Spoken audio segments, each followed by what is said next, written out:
Section 13.1, Vector Value Functions.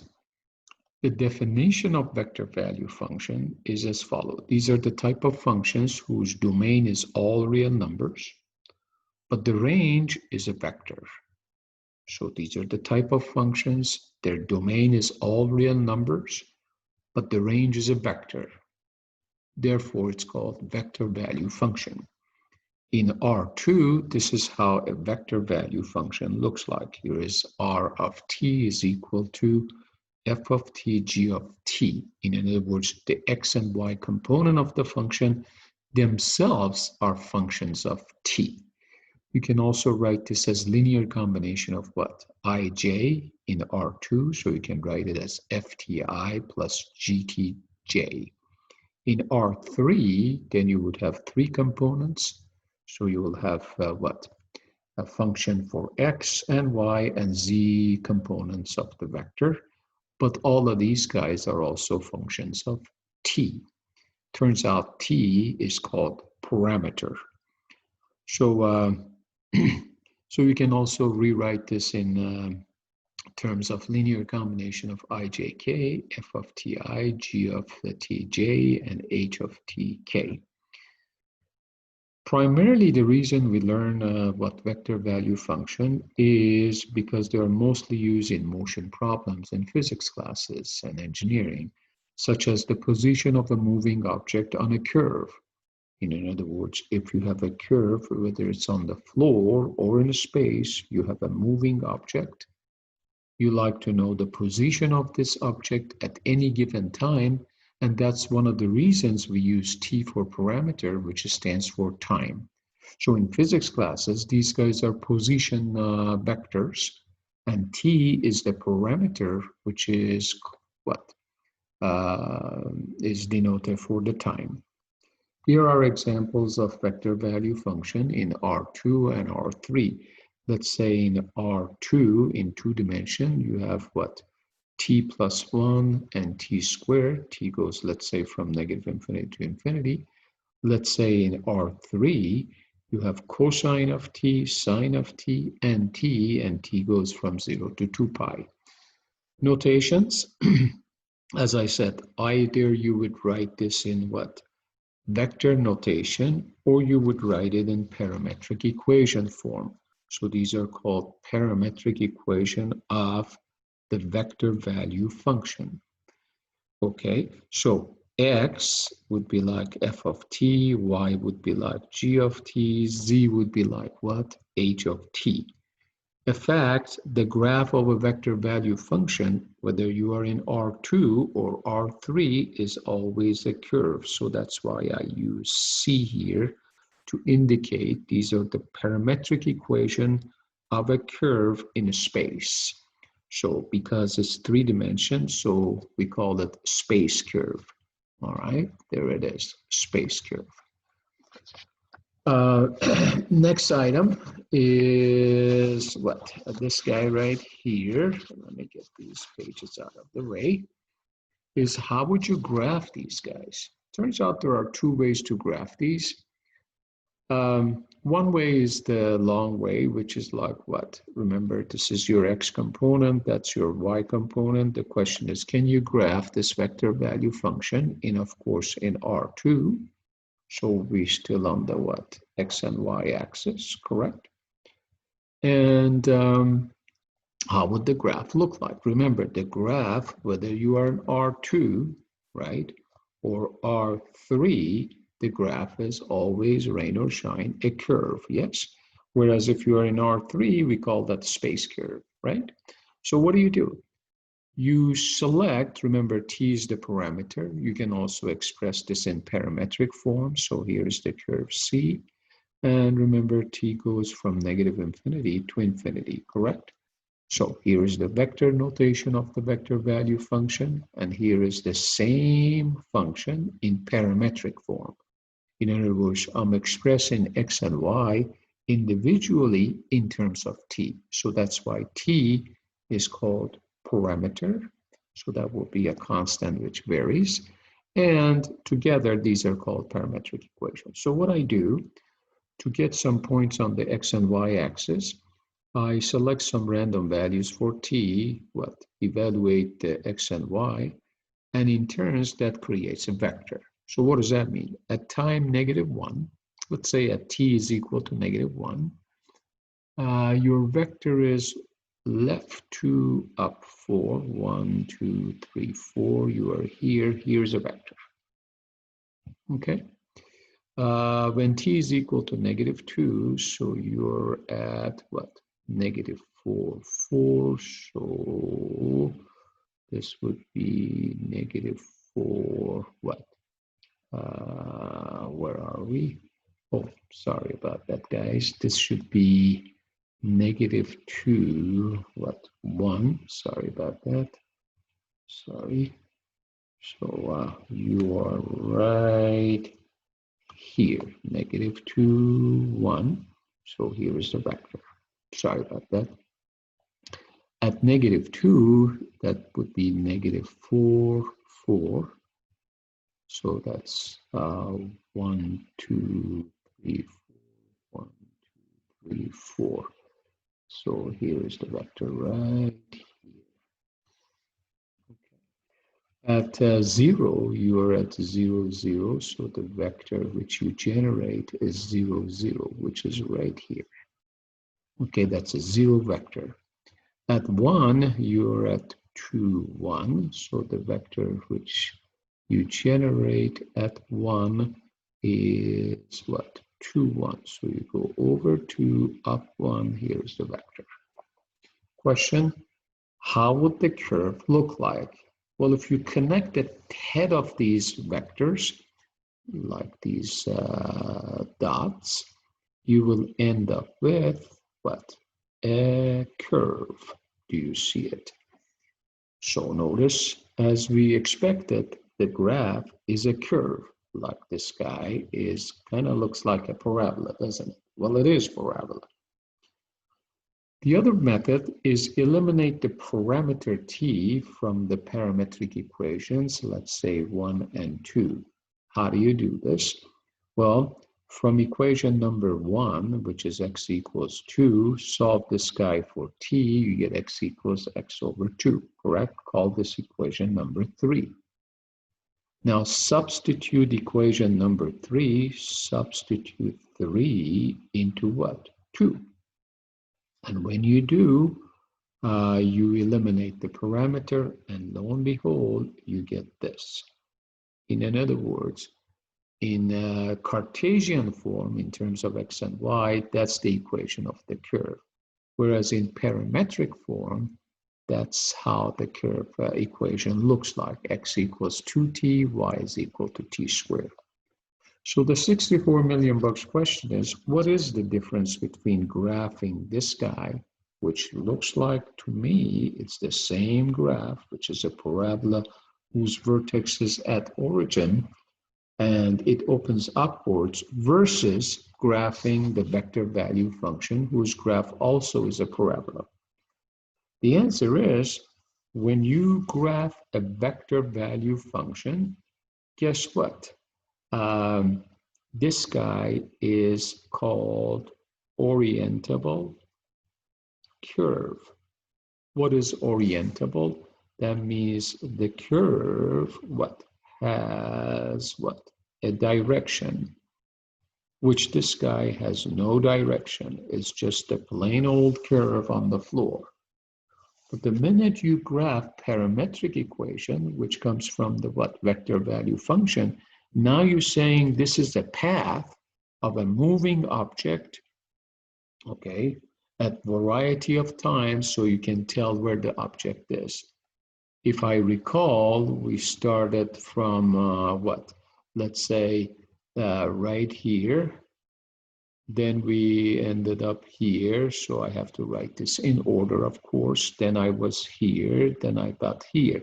So looks to me the orientation of this curve is we're going from left to right. So do you see the difference now? This guy has absolutely no direction. It's just a plain old curve on the floor. But the minute you graph vector value function, which you can also express it in terms of parametric equation, Now the curve has an orientation, meaning it has a direction. Is it going from left to right, or is it going from right to left? As if there was a moving object on this parabola. So what would be the direction of that moving object? Incidentally, when it comes to what let's say parameterizing a curve, so that was the difference. So now suppose you were given what? Y is equal to x squared over 4, and you were asked to parameterize what? Y is equal to x squared over 4. How would you parameterize this? Parameterizing an equation in Cartesian, which is like in terms of x, is not unique. In other words, you do it your way, I do it my way. At the end of the day, we both what? Should come up with the same path. So one way to do it, this is not the only way, one way to do it is let x be t, okay? Then y has to be t squared over 4. There it is. And let's say t goes from negative infinity to infinity. The other way would be like what? Let x be 2t, okay? Then y is equal to what? Oh, 2t squared over 4, which is t squared. And that's how they got this. So there are a million ways of expressing the equation, any equation, in terms of parameter t. Parameterizing a curve means what? Express x and y in terms of the same what? Variable, which that variable is called parameter. So in general, what happens is when you plot points, every time you use a value of t, that gives you what? A vector, and the head of that vector gives you a point on the curve. So let's say this was for t is equal to t0, and let's say at t is equal to t1, you are right here, and so on and so forth. So if you connect all those millions of dots, lo and behold, you get the curve. That also is true in R3. Every time what? You choose a value for t, let's say this guy is at t is equal to t0, you get a vector whose head is a point on the curve. You know, this is C, stands for curve. So for different values of t, you get what? Different type of position vectors. And if you connect the head of these position vectors together in a very smooth way, lo and behold, you end up with a curve. So that's why the graph of these vector value functions, whether you are in R2 or R3, is always a curve, not a surface, correct? So that pretty much is info about the curve, the graph. So let's do a couple of more graphs. Let's say R of t is equal to 2 sine t and 3 cosine t. Remember, the long way is what? Make a table like so, and then what? Kind of, sort of, come up with different position vectors depending on the values of t you select, and then follow the order of the points, connect the dots, lo and behold, you get a what? Curve. This happens to be on R2, so the parametric equation of this curve, x is equal to 2 sine of t, and y is equal to what? 3 cosine of t. And looks to me, t goes from, let's say, 0 to 2 pi, correct? Sure. When you are in 2D on the floor, it would be nice to eliminate the parameter. How would you do this? Let's call this equation 1, equation 2. Divide both sides of equation 1 by 2, so you get this. Divide both sides of equation number, that was number 1, number 2 by 3, you get this. Square both sides, so you get this. Right? You see where I'm going with this?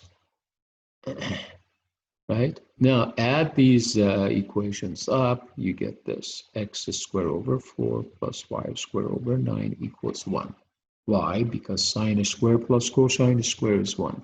And what is the graph of this guy on the floor? It's definitely an ellipse because the denominators don't match. So what you got is y-axis, x-axis. Looks to me the minor axis is along the x-axis and the major axis is along the what? Y-axis, and you're going what? Up and down 3 units away from the origin, correct? That would be the square root of 9, and for x, that would be square root of 4. So if you connect the dots in a very nice, smooth way, lo and behold, you get this so-called an ellipse. But keep in mind, we have to indicate its direction. So how would you do that? Well, select a point, a value for t. Let's say t is equal to 0. Remember, x is 2 sine of t, sine of 0 is 0. Cosine of 0 is 1, so you are at 0, 3, which is right here. So this is when t is equal to 1, correct? So the question is, what happens when t is equal to pi over seconds? Well, sine of 90 degrees is 1, so you get 2. Cosine of what?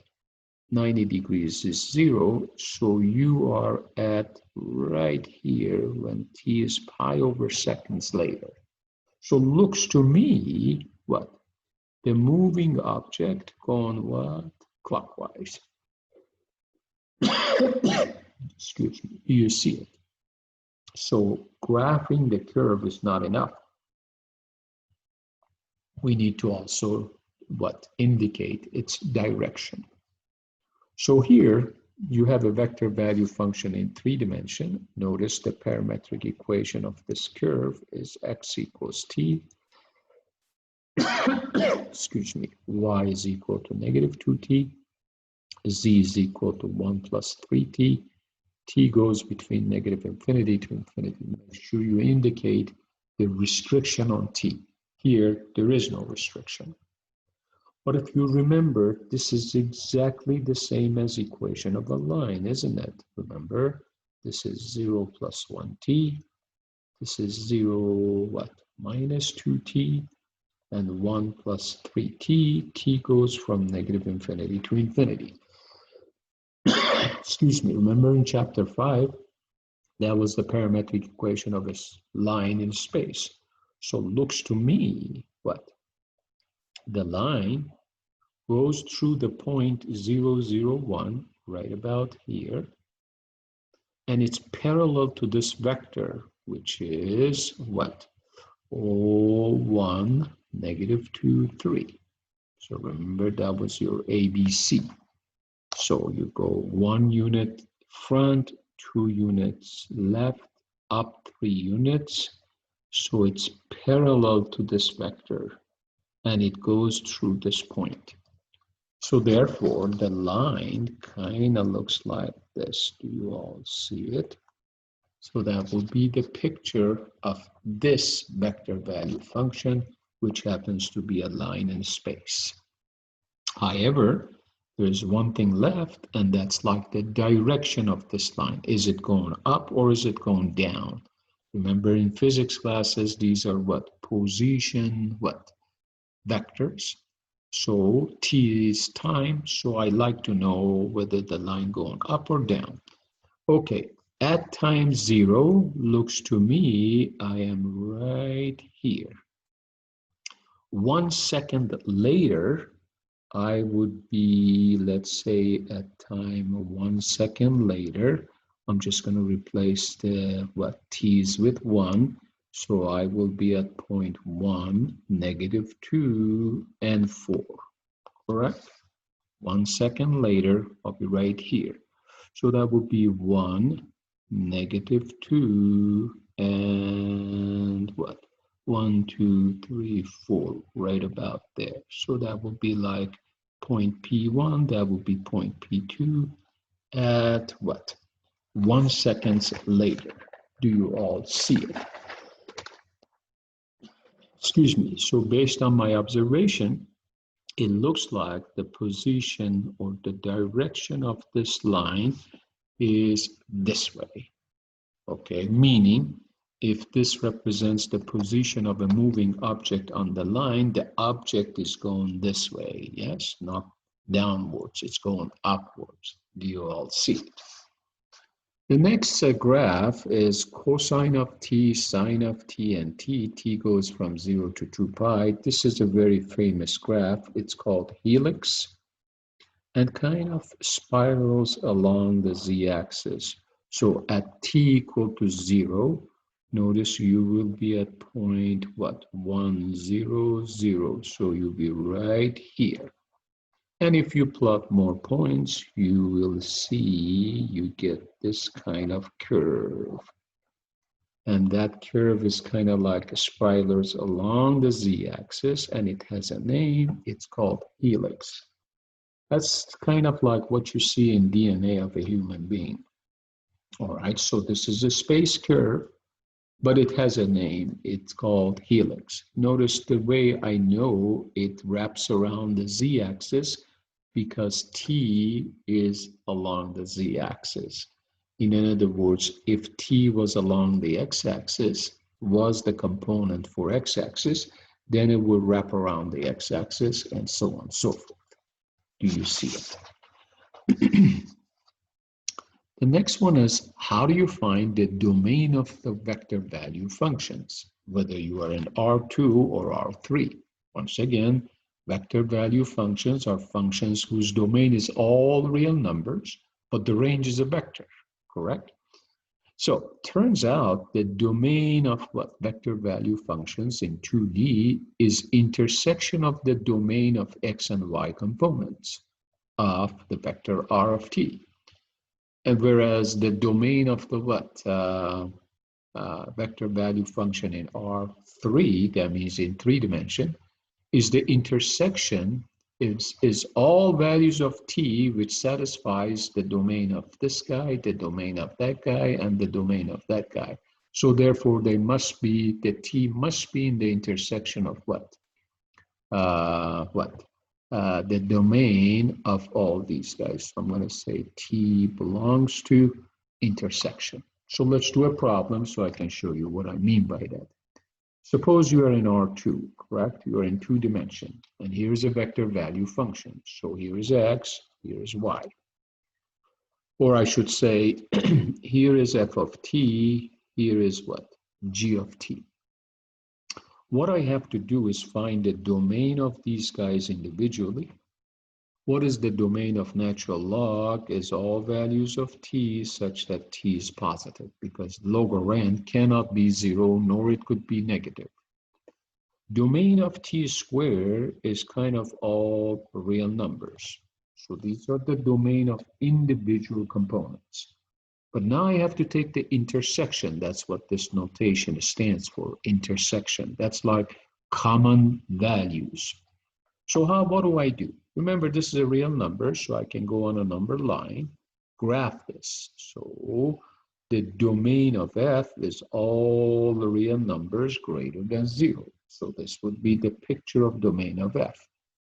Domain of G is all real numbers, so this would be the picture of domain of G. Do you see it? So now I have to find out where exactly these guys intersect. In other words, what would be the common portion of these two regions? Well, turns out it's right about here, isn't it? So in other words, what we're saying is the domain is what? For this particular what?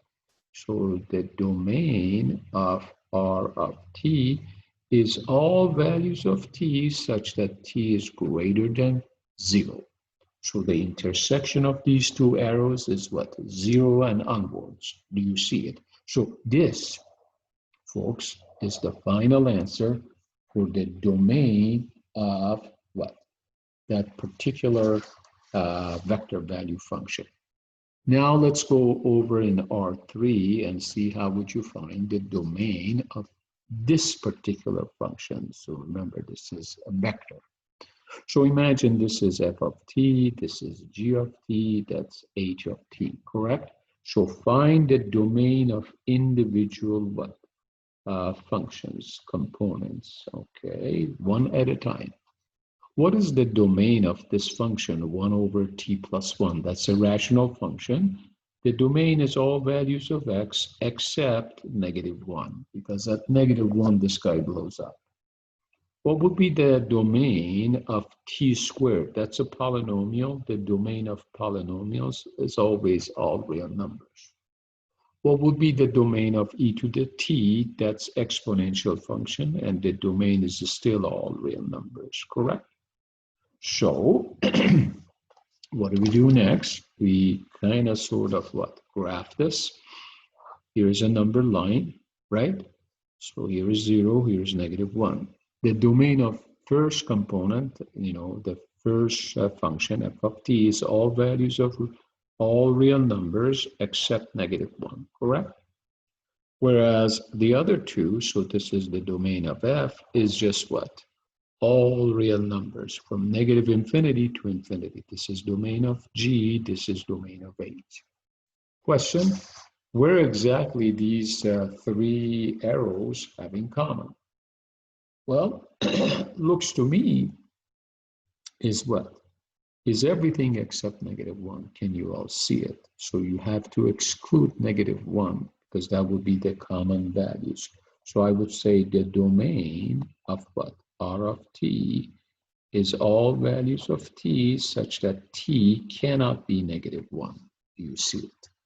Right? Because that would be the common section, right?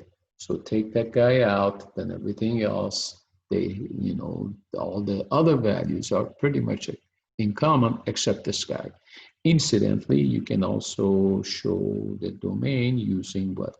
Set notation. So you can rewrite this as what? -infinity to -1 union -1 to infinity. So this is so-called interval notation, if you all see it, right? So either this or this will do the job, right? So that would be the domain of that particular vector value function in R3. All right. How do you find the limits? The limits of vector value function is defined as follows. Suppose A is a constant, okay? So you like to find the domain of a vector value function. So in order to find the domain of a vector value function, what we have to do is what? Take the domain, take the limit. In order to take the limit of the vector value function, we have to take the limit of these individual components as x, or t, I should say, approaches to A. A is a constant, correct? But at the end of the day, notice when you take the limit, the answer is not a number, still is a vector. Do you see it? So this is how the limits of vector value is defined. To take the limits of a vector value function, you take the limits of individual functions in x and y and z component, and the answer at the end of the day is still as a vector.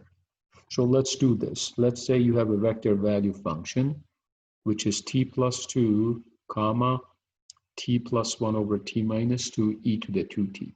Question, find the limit of what? This vector value function as t approaches to what? 0. Okay, or sometimes they say evaluate, that means find the value, all right? So what do? I take the limit of t plus 2 as t approaches 0. I take the limit of t plus 1 over t minus 2 as t approaches 0. I take the limit of e to the t as t approaches to 0. But don't forget, at the end of the day, you should still come up with a vector. If t approaches to 0, here you get 2, here you get -1/2, e to the 0 is 1. So this is what the vector value function gets close to. Remember, that's not the value. That just tells you, the vector value function as t gets closer and closer to what? 0, it gets closer and closer to this particular vector. So now that we know a little bit about limits, so that's a good segue for derivative of vector value functions. Suppose you have 2 points on the curve, namely point P and Q. However, let's say R of t represents this vector, position vector, and R of t plus h represents this guy. In other words, imagine the moving object has traveled, let's say, h many seconds further than whatever t was. So it went from here to here, correct? So in other words, this is the position vector of the object at t plus h. H is what?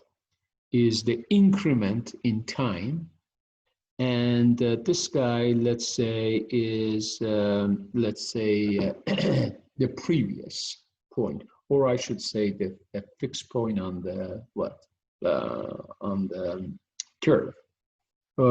So R of t represents OP, and R of t plus h represents what? OQ. And these are position vectors. And notice, so if you connect these two dots, you get something called secant vector. Do you see it? Secant vector.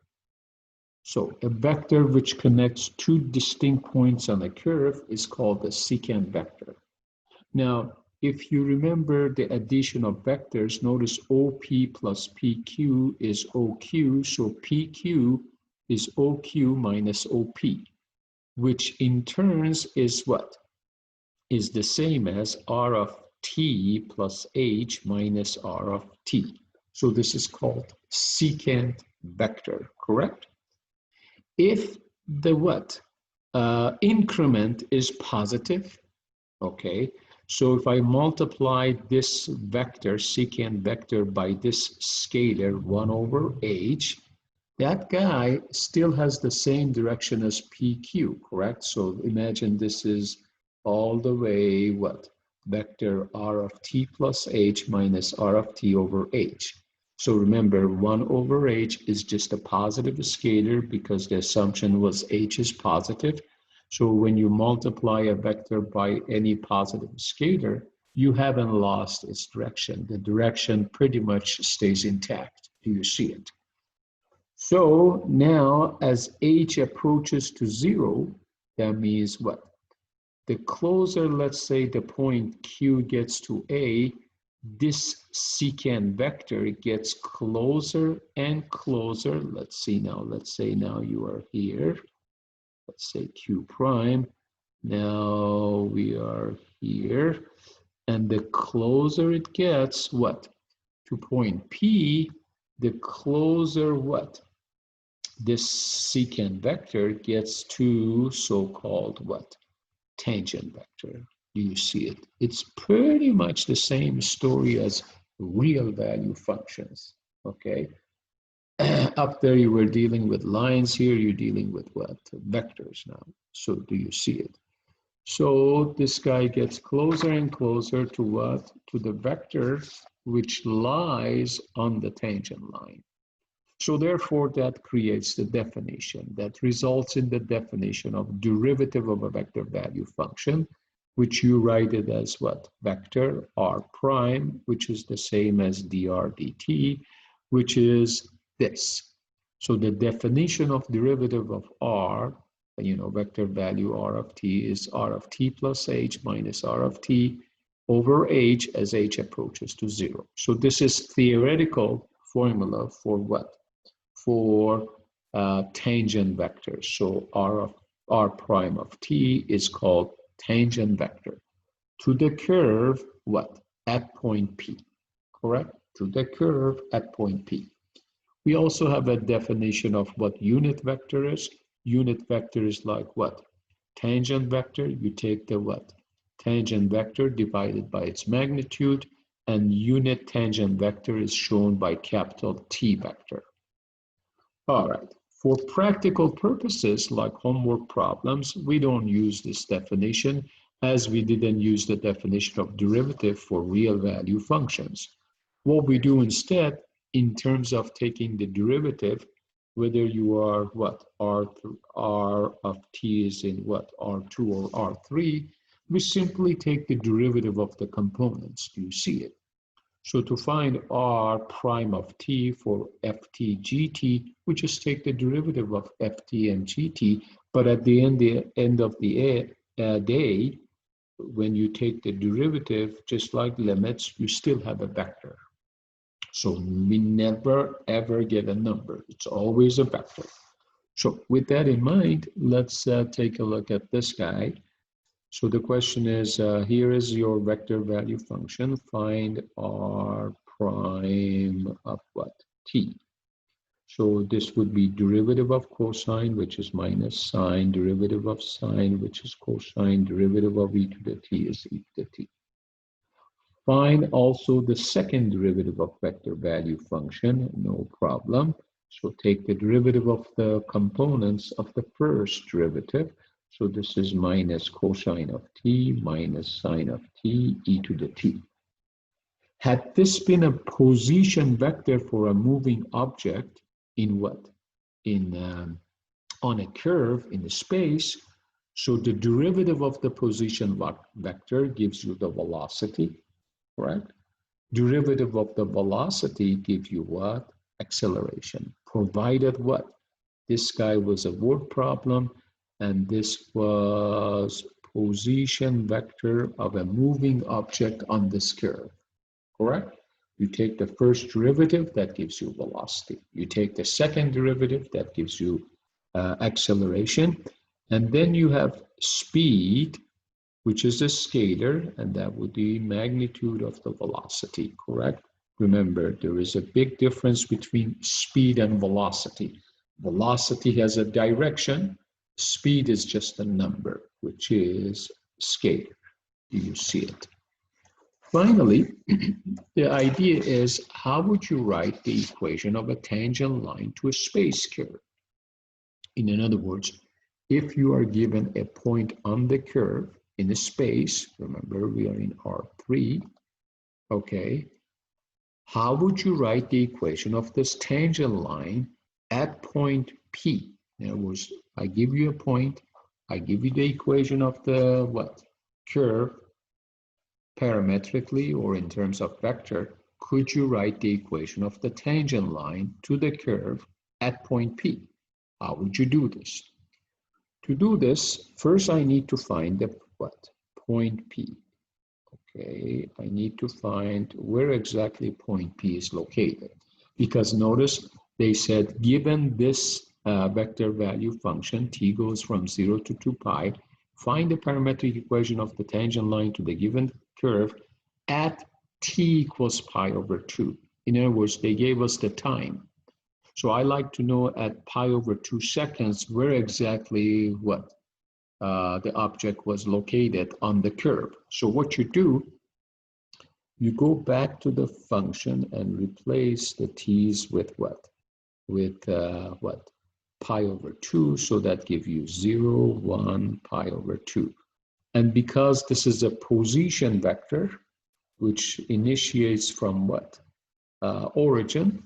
So vector and the point pretty much coincide. You know, they kind of like are pretty much the same. In other words, this is exactly the same as what? Vector OP.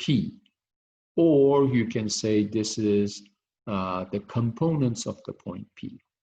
All right, but now I have to find the direction of this line, tangent line. Next step, so that was step 1. Step 2 is what? Take the derivative, so you can find the direction of the what?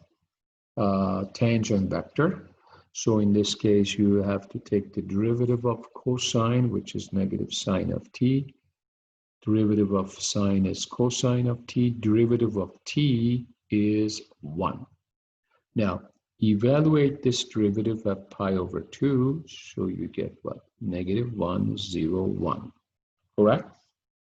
So now, If you remember, this is the direction of the line. This is the point on the line.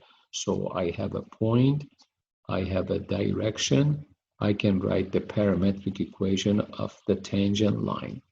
How? Remember the formula is x0 plus at, y is equal to y0 plus bt, z is equal to z0 plus ct, and t goes from negative infinity to infinity. However, the point here happens to be what? x0, y0, z0 is 0, 1 pi over 2, and ABC happens to be negative 1, 0, 1. So therefore, the parametric equation of the tangent line to the curve is x equals, okay, what? 0, 1 pi over 2, and then this is negative t, and then this is t. There is no b, so this guy is 0. T, and t goes from negative infinity to infinity. Can you all see it? Therefore, this is the final answer for parametric equation of a tangent line to the curve. You can also write this in vector notation as negative t, 1 pi over 2 plus t. And don't forget to mention the restriction of t. Thank you.